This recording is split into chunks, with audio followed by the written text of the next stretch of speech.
శ్రీ విద్యా గణపతయ నమః, శ్రీమాత్రే నమః, శ్రీ ఉమామహేశ్వర పరబ్రహ్మణే నమః. ముందుగా పిఠాపురం గురూజీ యూట్యూబ్ ఛానల్ ప్రేక్షక మహాశైలకు నమస్కారం. ముందుగా ప్రతి ఒక్కరికి కూడా మేడే శుభాకాంక్షలను తెలియజేస్తూ, ప్రధానంగా నా మీద మీకు ఉండేటటువంటి అభిమానాన్ని కామెంటర్ల రూపంగాను, అలాగే ప్రత్యేకంగా ఫోనుల ద్వారాను మీ అభిమానాన్ని తెలియజేసినందుకు, నాకు పరిపూర్తిగా సహకారాన్ని అందిస్తున్నందుకు ముందుగా అందరి ప్రేక్షకులకి కూడా చాలా కృతజ్ఞతలు, నమస్కారాలు తెలియజేసుకుంటూ, ఈ మేడే దగ్గర నుంచి మీకు దిన ఫలితాలను అలాగే మాస ఫలితాలను ఇచ్చేటటువంటి ప్రయత్నం చేస్తాను అని, అలాగే మరొక ప్రయత్నం ఏంటయ్యా అంటే, ప్రతి శుక్రవారం రోజున సాయంత్రం 5 గంటల నుంచి 6 గంటల మధ్యలో ప్రత్యక్ష ప్రసారంగా లైవ్ ద్వారా మీ అందరికీ అందుబాటులో ఉండేటటువంటి ప్రయత్నం చేస్తాను అని, ఆ విషయాన్ని చాలా ఆనందంగా మీ అందరికీ తెలియజేస్తూ, పని చేయడమే మహత్తరమైనటువంటి గౌరవము, పని చేసేటటువంటి వారికి హక్కులను పరిరక్షించడము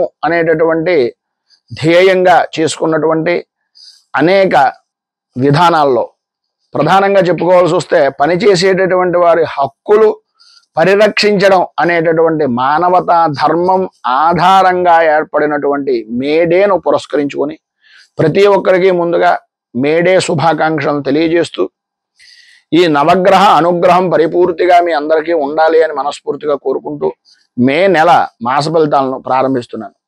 ఈ మాసంలో గ్రహస్థితిని పరిశీలించినట్లయితే, రవి యొక్క సంచారం 13వ తేదీ వరకు కూడా మేషరాశిలోను, 14వ తేదీ నుంచి వృషభ రాశిలోను, కుజుని యొక్క సంచారం కర్కాటక రాశిలోను, బుధుని యొక్క సంచారం 5వ తేదీ వరకు కూడా మీనరాశిలోను, 6వ తేదీ నుంచి మేషరాశిలోకి, అలాగే 22వ తేదీ నుంచి వృషభ రాశిలోకి మార్పు చేరడం.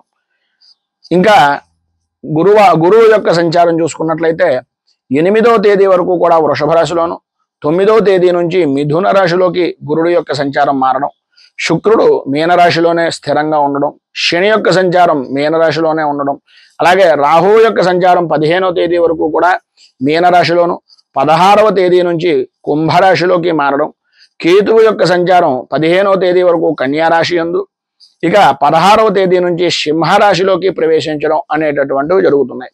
ప్రధానంగా ఈ 8 గ్రహాలను సంచారాన్ని ఆధారం చేసుకుని మాస ఫలితాలు, సంవత్సర ఫలితాలు 3 గ్రహాలని ఆధారం చేసుకుని 4 గ్రహాలని చెప్పేటటువంటి పరిపాటి ఉంది కనుక, ఈ గ్రహ సంచారం అనేటటువంటిది ముందుగా తెలియజేయడం జరిగింది.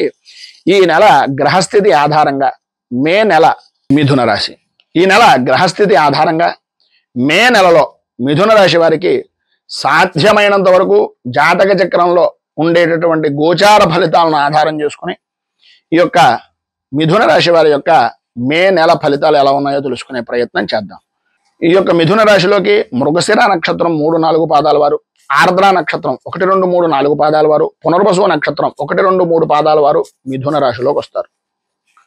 ఈ నెల మిథున రాశి వారికి ప్రధానంగా చెప్పుకోవాల్సి వస్తే, ఈ నెల నుండి ఒక నూతన శకం ప్రారంభమవుతుందా అనేటటువంటి అభిప్రాయంతో మిథున రాశి వారు చాలా అద్భుతంగా ఉండొచ్చు. అంత గొప్పగా ఈ మిథున రాశి వారికి ఈ యొక్క మాసం ఉంటుంది అని చెప్పి, ఈ మాసం నుంచి ఉంటుంది అనడంలో అతిశయోక్తి మాట లేదు. మే నెల 9వ తారీఖు నుంచి కూడా మిథున రాశిలోకి ఎప్పుడైతే గురుని యొక్క సంచారం ప్రారంభమవుతుందో, నిజంగా అద్భుతమైనటువంటి యోగం. అంటే ఒక 12 సంవత్సరాలకి ఒకసారి గురుడు అంటే ఏ రాశిలోకైనా సరే ఒక రాశి నుంచి ఇంకొక రాశికి మారి మళ్ళీ 12 సంవత్సరాలకి ఒకసారి వస్తూ ఉంటారు. ఆ రకంగా 12 సంవత్సరాలకి ఒకసారి వచ్చేటటువంటి మిథున రాశిలోకి గురుడు ఈ యొక్క 9వ తేదీ దగ్గర నుంచి ప్రారంభమవుతారు. అది ఒక అదృష్టమైనటువంటి కాలంగా చెప్పుకోవచ్చు. మీరు తీసుకునేటటువంటి నిర్ణయాలు కానీ, మీరు చేసేటటువంటి పనులు కానీ, మీరు చేస్తున్నటువంటి వృత్తి, వ్యాపార, ఉద్యోగపరమైనటువంటి విషయాల్లో కానీ 100% విజయం మీ వంతు అవుతుంది అనడంలో అతిశయోక్తి లేదు. జీవితం పట్ల ఆశాజనకమైనటువంటి, ఆశావాహులుగా మెరుగైనటువంటి జీవితాన్ని గడపడానికి అవకాశాలు చాలా ఎక్కువగా కనిపిస్తున్నాయి. మే మొదటి వారం నుంచి ఆర్థిక పరమైనటువంటి విషయాల్లో చూసుకున్నట్లయితే అధికంగా ఖర్చు అనేటటువంటిది కనిపిస్తుంది. ఎందుకంటే వ్యయస్థానంలో వృషభ రాశిలో ఉన్నటువంటి గురుడు యొక్క ప్రభావం వలన ధనపరమైనటువంటి విషయం నిమిత్తంగా నిల్వ అనేటటువంటిది లేక, ఏ క్షణానికి ఆ క్షణం వచ్చినటువంటి ధనాన్ని ఖర్చు పెట్టే విధంగానే ఉంటుంది. ఎప్పుడైతే మే 9వ తేదీ తర్వాత గురుని యొక్క సంచారం మీ జన్మరాశిలోకి ప్రారంభమవుతుందో ఆర్థిక పరమైనటువంటి పరిస్థితి మెరుగుపడడం, ఆదాయ మార్గాలు పెరగడం, వృత్తిపరంగా కానీ ఉద్యోగపరంగా కానీ వ్యాపారపరమైనటువంటి విషయాల్లో కానీ వృద్ధి రేటు అనేటటువంటిది పెరగడం, పెట్టుబడి పెట్టేటటువంటి వారు వాళ్ళే మీ దగ్గరకు వచ్చి ఏదో రకంగా ఆర్థిక సహాయానికి మీకు అనుకూలించేటటువంటి విధానంలో ఉండడం జరుగుతాయి.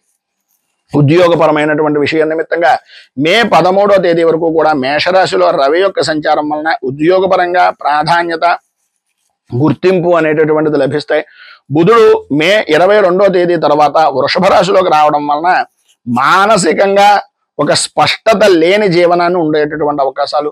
అయితే అప్పటి వరకు తొందరపాటుగా నిర్ణయాలు అనేటటువంటివి తీసుకోవడం, నిర్ణయాలు తీసుకున్న తర్వాత బాధపడడం అనేటటువంటివి జరిగే అవకాశాలు ఉన్నాయి కనుక ఎట్టి పరిస్థితుల్లోనూ మే 22వ తేదీ వరకు కూడా తొందరపాటు నిర్ణయాలు అనేటటువంటివి ఎట్టి పరిస్థితుల్లోనూ తీసుకోకండి. ప్రథమార్థం ద్వితీయార్థం అన్నట్టుగా అంటే ప్రథమ పక్షం ద్వితీయ పక్షం అన్నట్టుగా మే 15వ తేదీ దాటిన దగ్గర నుంచి వ్యాపారపరమైనటువంటి విషయం నిమిత్తంగా చూసుకున్నట్లయితే మంచి అవకాశాలు కనిపిస్తున్నాయి. కొత్త ఒప్పందాలు, కొత్త రకమైనటువంటి ఆలోచన దృక్పథంతో ముందుకు వెళ్ళేటటువంటి అవకాశాలు చాలా ఎక్కువగా కనిపిస్తున్నాయి. ప్రధానంగా కుటుంబపరమైనటువంటి విషయాలు కానీ కుటుంబ సంబంధీకుల వలన ఉండేటటువంటి వ్యవహారాలు కానీ చూసుకున్నట్లయితే శుక్రుడు ప్రధానంగా మీనరాశిలో ఉండడం వలన కుటుంబంలో జీవితంలో కొంత ఉద్వేగము, అలాగే అనుకోని విధానాల్లో మీ యొక్క అభిప్రాయాన్ని కానీ మీరు ఇచ్చేటటువంటి విలువలను కానీ మీరు ఇచ్చేటటువంటి ప్రేమ అభిమానాన్ని కానీ అర్థం చేసుకోలేనటువంటి పరిస్థితుల్లో ఉండే అవకాశాలు, అపార్థాలు పెరిగిపోయేటటువంటి అవకాశం, ఒకరి మధ్య ఒకరికి సున్నితమైనటువంటి చిన్న అడ్డుగోడ ఏర్పడేటటువంటి అవకాశాలు కనిపిస్తున్నాయి. తద్వారా రాహువు అలాగే కేతువు యొక్క స్థానాలు మే 15వ తేదీ దాటిన దగ్గర నుంచి కూడా మిత్రులతోటి, బంధువులతోటి, స్నేహితులతోటి ఏవైతే మీరు కోల్పోయినటువంటి ఉన్నాయో అవి పునర్జీవితం అవ్వడం, పునః వ్యవస్థీకృతం అవ్వడం, పునః మీరు ఉన్నతమైనటువంటి స్థితికి ఆదరాభిమానాలకి పొందేటటువంటి దానికి అవకాశాలు ఎక్కువగా కనిపిస్తున్నాయి. కొంతమంది అర్థం కాని ఒత్తిడికి లోనవ్వడం వలన ప్రశాంతతను కోల్పోవడం అనేటటువంటిది జరుగుతుంది. ప్రశాంతంగా ఉండడానికి ప్రయత్నం చేయడానికి మెడిటేషన్ లాంటివి ఆశ్రయించడం చాలా మంచిది, లేదా భగవదారాధన చాలా విశేషంగా మీకు ఉపయోగపడుతుంది. ఆరోగ్యపరమైనటువంటి విషయం నిమిత్తంగా వాత పిత్త కఫాలు అనేటటువంటి మన ఆరోగ్య శాస్త్రం నిమిత్తంగా చెప్తారు కనుక పిత్త సంబంధమైనటువంటి సమస్యలు అంటే గ్యాస్ట్రిక్ ట్రబుల్స్ కానీ ఇలాంటివి ఎక్కువగా జరిగేటటువంటి అవకాశం, రక్త సంబంధమైనటువంటి అనారోగ్య సమస్యలు, కుజుడు కర్కాటకంలో ద్వితీయ స్థానంలో ఉన్నాడు కనుక ఈ కారణమైనటువంటి స్థితి వలన కొంచెం ఇబ్బందికరమైనటువంటి పరిస్థితులు ఉన్నప్పటికీ మే 9వ తేదీ దాటిన తర్వాత గురుడు ఎప్పుడైతే ఈ యొక్క మిథున రాశిలోకి ప్రవేశించడం వలన ఆరోగ్యపరమైనటువంటి మెరుగుదల అనేటటువంటిది కనిపిస్తుంది. ఆరోగ్యపరంగా ప్రధానంగా జీర్ణపరమైనటువంటి వ్యవస్థ సంబంధించినటువంటి సమస్యలు, అజీర్తికి సంబంధించినటువంటి సమస్యలు, గ్యాస్కి సంబంధించినటువంటి సమస్యలు ఉంటాయి కనుక సమయపాలనగా భోజనం చేయడానికి ప్రయత్నం చేయండి. విద్యార్థుల విషయం నిమిత్తంగా చూసుకున్నట్లయితే మే 9వ తేదీ దాటిన తర్వాత గురుని యొక్క సంచారం మిథున రాశిలోకి రావడం వలన విద్యార్థులకు మంచి అద్భుతమైనటువంటి కాలంగా చదువు మీద దృష్టి పెరగడం, స్పష్టమైనటువంటి ఆలోచనతో ముందుకు వెళ్ళడం జరుగుతుంది. బుధుడు ఎప్పుడైతే 22వ తేదీ దాటిన తర్వాత వృషభ రాశిలోకి రావడం జరుగుతుందో తద్వారా ప్రధానంగా మొదటి భాగంలో ఒత్తిడి ఉన్నప్పటికీ రెండో భాగం దగ్గర నుంచి కొంత ఒత్తిడిని జయించేటటువంటి అవకాశం కనిపిస్తోంది. ప్రధానంగా విద్యార్థులకు అత్యంత శుభప్రదమైనటువంటిది గురుడు యొక్క సంచారం. మీ యొక్క జ్ఞానం కానీ ఏకాగ్రత కానీ అద్భుతమైనటువంటి విద్యా విధి విధానాల్లో విజ్ఞానం కానీ పెంపొందించుకునేటటువంటి అవకాశాలు కనిపిస్తున్నాయి. గురుడు యొక్క ప్రభావంతో విద్యపై ఆసక్తి పెరుగుతుంది. సెమినార్లు అటెండ్ చేయడం, గ్రూప్ స్టడీస్ ద్వారా ఎక్కువగా మంచి అద్భుతమైనటువంటి మీ యొక్క విద్యా విధానంలో మెరుగైనటువంటి స్థితిని పొందడం జరుగుతుంది. మే 6వ తేదీ దగ్గర నుంచి 21వ తేదీ వరకు కూడా బుధుని యొక్క సంచారం మేషరాశిలో ఉండడం వలన మనోధైర్యం, మాట్లాడేటటువంటి తీరు మెరుగుపడడం, వాక్ చతురత, విద్యార్థుల విషయం నిమిత్తంగా ఇంటర్వ్యూల్లో కానీ ప్రజెంటేషన్లో ఉండేటటువంటి విషయాల్లో కానీ ఒక అద్భుతమైనటువంటి కాలంగా మీకు చెప్పుకోవచ్చు. మే 22వ తేదీ దాటిన తర్వాత వృషభ రాశిలోకి ఎప్పుడైతే బుధుని యొక్క సంచారం మారుతుందో కొంత అంతరాగతమైనటువంటి సమస్యలు ఏర్పడడం, ఒకరి మీద ఒకరికి అభిప్రాయం అంటే మిత్రుల్లో కానీ స్నేహితుల్లో కానీ కొద్దిగా ఇబ్బందికరమైనటువంటి పరిస్థితులు ఏర్పడడం, కంటికి సంబంధించినటువంటి ఆలోచన విధానం తద్వారా కొంచెం ఆరోగ్య సమస్యలు ఎదురవడం జరిగేటటువంటి అవకాశం ఉంది. ఇది 9వ తేదీ దగ్గర నుంచి విద్యార్థుల్లో గురుడు యొక్క సంచారం మారడం వలన ప్రధానంగా మీరు చెప్పుకోవాల్సి వస్తే ఇది చాలా అద్భుతాలకు సృష్టించడానికి అవకాశంగా మీరు తీసుకునేటటువంటిది. చాలా మంచి కాలంగా ఈ విషయాన్ని చెప్పుకోవచ్చు. కుజుని యొక్క ప్రభావం కర్కాటక రాశిలో ఉండడం వలన మానసిక అలసట, ఒత్తిడికి గురయ్యేటటువంటి అవకాశాలు, బ్రేకులు ఎక్కువగా తీసుకునేటటువంటి అవకాశాలు కనిపిస్తున్నాయి. ఫోన్లకు, సోషల్ మీడియాకి కొంచెం దూరంగా ఉండి చదువుపై దృష్టి పెట్టడం వలన ఈ సంవత్సరం మీరు చాలా అద్భుతమైనటువంటి ఫలితాలు సాధిస్తారు. ఈ నెలలో ఇంకా విశేషమైనటువంటి ఫలితాలను పొందుతారు అనడంలో ఏ విధమైనటువంటి అతిశయోక్తి మాటలు లేవు. ప్రధానంగా ఈ సమయంలో మీరు చేయవలసినటువంటిది ఏంటయ్యా అంటే శనివారం రోజున హనుమంతుడి దేవాలయాన్ని దర్శించుకోవడం, ఆంజనేయ స్వామికి ఆకు పూజ చేయించుకోవడం, అలాగే సుబ్రహ్మణ్య ఆరాధన, దత్తాత్రేయుడికి సంబంధించినటువంటి ఆరాధన చేయడం వలన విశేషమైనటువంటి శుభ ఫలితాలను మీరు పొందుతారు.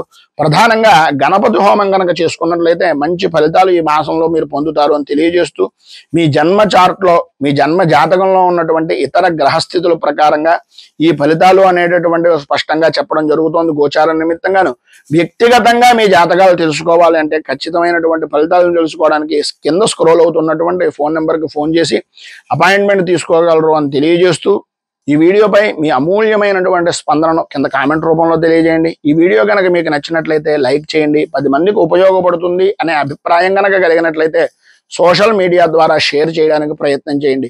ఇంకా మరిన్ని వివరాలు పొందడానికి మీ జన్మజాతకంలో ఉన్నటువంటి ఇతర గ్రహస్థితుల ప్రకారంగా ఇది మరింత విశేషమైనటువంటి విధంగా తెలుసుకునేటటువంటి ప్రయత్నానికి మీరు మీ వ్యక్తిగత జాతకాన్ని బట్టి మరింత ఖచ్చితమైనటువంటి ఫలితాలు తెలుసుకోగలరు అని, తెలుసుకోవాలి అనే జిజ్ఞాస కలిగినటువంటి వారు కింద స్క్రోల్ అవుతున్నటువంటి ఫోన్ నెంబర్కి ఫోన్ చేసి అపాయింట్మెంట్ తీసుకోగలరు అని తెలియజేస్తూ, ఈ మధ్యకాలంలో మొన్న జరిగినటువంటి దాడులకు నిరసనగా ప్రతి వారికి కూడా వారి యొక్క ఆత్మకు శాంతి చేకూరాలని మనస్ఫూర్తిగా కోరుకుంటూ, భారతదేశం నిరంతరం వృద్ధి చెందాలి అని, పరిపూర్తి ఆరోగ్యవంతమైనటువంటి జీవనం ప్రతివారు గడపాలి అని మనస్ఫూర్తిగా కోరుకుంటూ, రైతు బాగుండాలి, రాజ్యం బాగుండాలి, దేశం బాగుండాలి, జవాన్లు బాగుండాలి అని మనస్ఫూర్తిగా కోరుకుంటూ, స్వస్తి ప్రజాభ్యః పరిపాలయంతాం న్యాయేన మార్గేణ మహీమహీషాః గోబ్రాహ్మణేభ్య శుభమస్తు నిత్యం. లోకాః సమస్తాః సుఖినో భవంతు, సర్వే జనాః సుఖినో భవంతు. స్వస్తి. మేము పెట్టే వీడియోలు ప్రతిరోజు మీరు పొందడానికి సబ్స్క్రైబ్ బటన్ను క్లిక్ చేయండి. అదేవిధంగా పక్కన ఉన్న బెల్ ఐకాన్ను క్లిక్ చేయడం ద్వారా మీరు నోటిఫికేషన్ కూడా పొందవచ్చు.